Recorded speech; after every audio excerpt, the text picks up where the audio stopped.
Fala pessoal, na data de ontem, 1º de setembro, protocolei um projeto que criminaliza a apologia tanto ao comunismo quanto ao nazismo.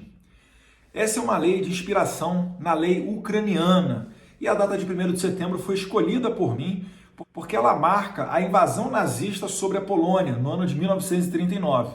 E 2 semanas depois, a Polônia, dessa vez a leste, passou a ser invadida pelos soviéticos, em comum acordo com os nazistas, fazendo um ataque sobre o exército polaco.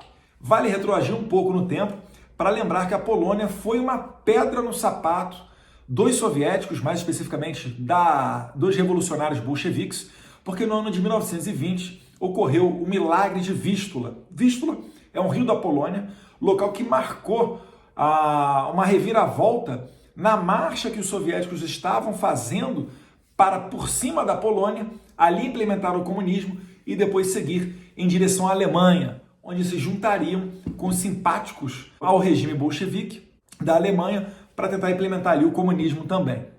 Então, repare que essa lei ela não é uma novidade no mundo internacional. Ela só traz aquilo que já existe na Ucrânia e também em outros países. Inclusive, vai lembrar, o comunismo é proibido até mesmo na Indonésia. Trazer isso para o Brasil. Por quê? Primeiro, existem razões históricas. A gente acabou de citar uma, mas vale lembrar também que o governo de Joseph Stalin, durante a Segunda Guerra Mundial, se aproveitou para copiar exatamente aquilo que Hitler estava fazendo. Hitler ele invadia os países e tomava esses países para si, implementando ali o seu regime. A União Soviética fez a mesma coisa.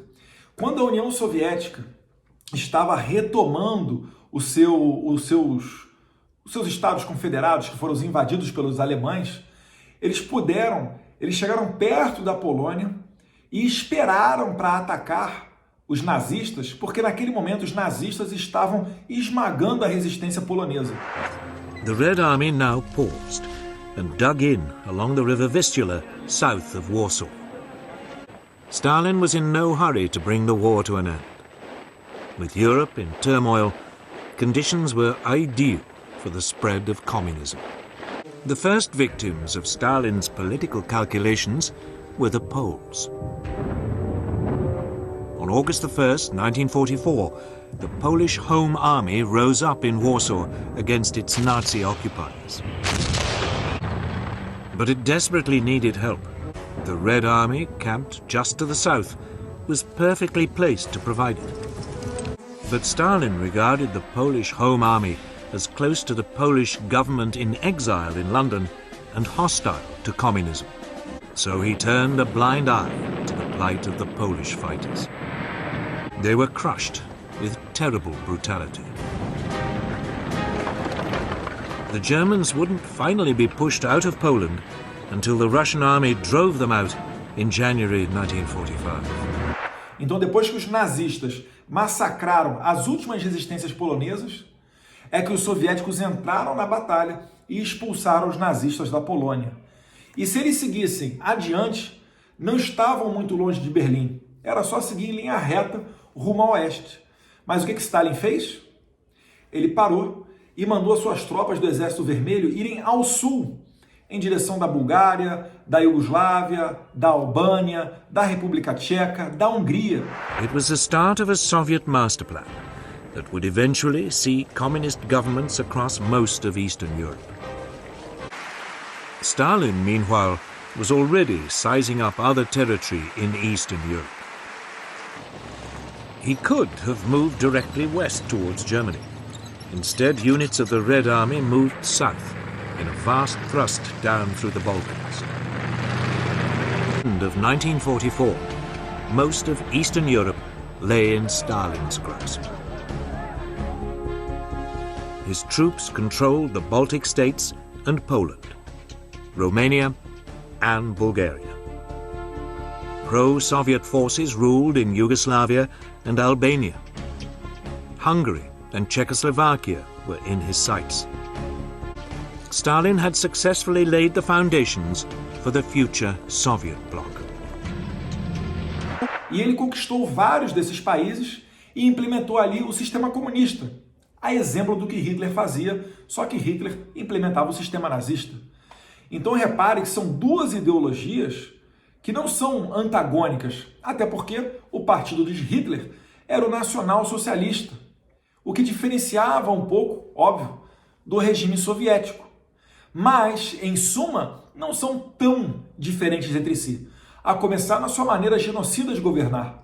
Hitler matou 6 milhões de judeus, e o que nós podemos ver no século XX foram cerca de 100 milhões de assassinatos oriundos desse regime comunista. Então Stalin não tinha tanta diferença de Hitler quanto aos seus objetivos. E somente depois de conquistar esses países do leste europeu e formar a Cortina de Ferro, foi para cima de Berlim para acabar realmente com o nazismo. Fato que só ocorreu porque na Europa existiam duas frentes de combate. Hitler cometeu esse erro, então os aliados também vieram a oeste, reconquistando a França, a Holanda, a Bélgica, até chegar na Alemanha também. E para aqueles que dizem que, Eduardo, mas assim você está restringindo o debate, você está sendo autoritário. Ora, para quem tem esse discurso, por favor, por coerência, defendam a descriminalização do nazismo. É certo que isso não vai ocorrer. E até eu defendo que isso não ocorra. Por quê? Porque não existe como você debater com aquele que vai te matar. Repara só nesse trecho aqui que eu coloquei na justificativa do meu projeto de lei. É um trecho do mínimo que você precisa saber para não ser um idiota, né, do Olavo de Carvalho. E diz aqui, na verdade até é um artigo do Olavo de Carvalho escrito para o Jornal da Tarde de 28 de outubro de 1999. Abre aspas. O socialismo matou mais de 100 milhões de dissidentes e espalhou o terror, a miséria e a fome por 1/4 da superfície da Terra. Todos os terremotos, furacões, epidemias, tiranias e guerras dos últimos 4 séculos, somados, não produziram resultado tão devastador. Isto é um fato puro e simples, ao alcance de qualquer pessoa capaz de consultar o Livro Negro do Comunismo e fazer um cálculo elementar. O Livro Negro do Comunismo, ele busca trazer essa quantificação de pessoas que foram assassinadas nos regimes comunistas. E também no meu projeto de lei eu destaco 2 passagens históricas. Uma, o Holodomor, que foi o confisco dos grãos da Ucrânia no período da União Soviética, entre os anos de 1932 e 1933, fruto da política agrária, onde o Estado controlava todos os meios de produção e determinava para onde é que seriam enviados os produtos agrícolas. Isso levou à fome e à miséria e chegou a matar entre 2 milhões até mais ou menos aqui uns 8 milhões de pessoas. Há uma estimativa, não é um número exato, mas certamente tratou-se de um genocídio do povo ucraniano. Esse sim já viveu na pele uma ditadura de esquerda, uma ditadura comunista, e certamente não é à toa que eles criminalizam esse regime para que ele nunca mais retorne ao solo ucraniano. Vale lembrar, não só o comunismo, como também o nazismo. Então esse é o espírito do projeto de lei, de trazer aqui a liberdade, o debate. Não tem como você debater com opositores que eliminam, que matam seus dissidentes.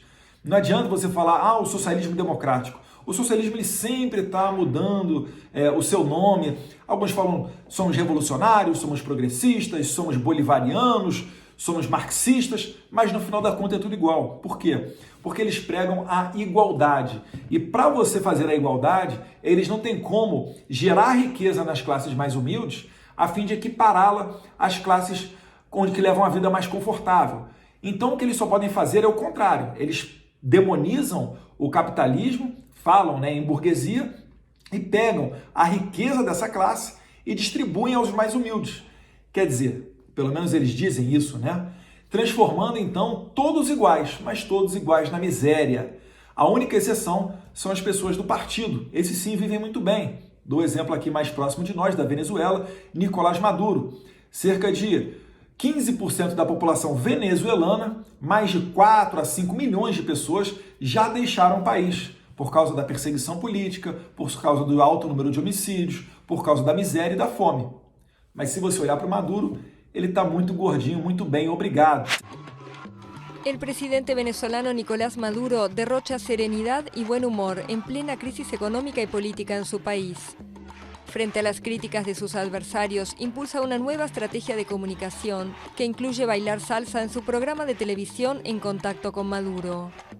Então, sempre por onde esse sistema passa, para que ele consiga fazer essa força, onde ele divide a riqueza, acaba com a propriedade privada, deixando todos iguais na pobreza, eles precisam de um poder mais forte ainda para obrigar essas pessoas a repartirem a sua propriedade privada. Porque ninguém vai fazer isso, né, da noite para o dia. Eles são forçados a fazê-lo. Então muitos acabam até falecendo. E o que acaba substituindo esse capitalismo burguês criticado pelos comunistas é um regime muito mais opressor do que o que vigorava antes, quando existia na sociedade capitalista. Vale lembrar que o capitalismo é um modelo econômico que existe basicamente desde que o mundo é mundo, né? Vem lá desde o escambo, onde faziam-se as trocas, aí criou-se a moeda, facilitou as trocas, vieram as instituições bancárias, as ordens espontâneas, substituiu o sal, que era usado como forma de pagamento, pelo padrão ouro, enfim, e assim foi evoluindo a nossa sociedade. O socialismo não, o socialismo tem data marcada de nascimento, né? Em que pese haver algumas divergências, o fato mais notório é que Karl Marx e Engels fizeram o Manifesto Comunista, depois o lançamento do Capital, e o que se viu após essas obras foram as chamadas revoluções marxistas, revoluções de esquerda, como em 1917, que acabou gerando a Revolução Bolchevique e culminou na formação da União Soviética. Então, esse é o passado negro do comunismo e do nazismo que nós não queremos ver aqui no Brasil. Além do Holodomor, também coloquei no projeto de lei como justificativa o Holocausto, que todos vimos, né, a máquina de extermínio nazista e que absolutamente ninguém quer que retorne. Tem diversos filmes, obras literárias, você fala com as pessoas em Israel, todos conseguem falar o que foi esse período, algumas pessoas até com parentes próximos que faleceram durante o regime nazista, mas o Holodomor já não é tão lembrado assim, e muito menos lembrado é a questão de 1920 do Milagre de Vístula. Então, com isso tudo em mente, é o que deu espírito para esse projeto de lei, que a gente tratou ali principalmente de preservar as liberdades. Algumas pessoas comentaram nas minhas redes sociais que esse projeto nunca será aprovado. Bem, o que nunca vai ser aprovado é um projeto que jamais foi apresentado. Eu faço a minha parte, apresento o projeto de lei, me abro aqui para o debate, para debatê-lo. Espero que seja um debate amplo e seja dada a oportunidade de esclarecer aqui todos esses pontos, que eu tenho certeza que muitos concordam também. Esse é o Brasil que nós queremos. Um abraço, fique com Deus.